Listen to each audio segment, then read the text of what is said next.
நேற்றைய தினம் நள்ளிரவு 12 மணிக்கு காவல்துறை அத்துமீறி நுழைஞ்சு அங்கே பார்க்க வந்தவங்களையும் மாணவர்களையும் இளைஞர்களையும் பெண் தூய்மைப்பட கடுமையாக தாங்கினாங்க. ஆண் காவலர்கள் பாலியல் அத்துமீறலில் ஈடுபட்டாங்க. ஆடைகளை பிடிச்சி இழுப்பது, தவறான தொடுவது, அந்தரங்க உறுப்புகளில் தொடுவது உட்பட பல்வேறு விஷயங்களும் மோசமாக ஈடுபட்டாங்க. இந்த சூழ்நிலை கைது செஞ்சு கொண்டு வந்து வச்சிருக்காங்க.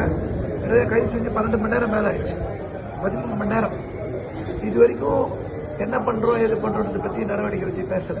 அது மட்டும் இல்லாம எங்களை அங்க சென்ட்ரல்ல அங்க கைது செஞ்சவங்க வேளச்சேரி, நீலாங்கரை, திருவான்மையூர் இந்த பக்கம் எடுத்து வந்து வச்சிருக்காங்க.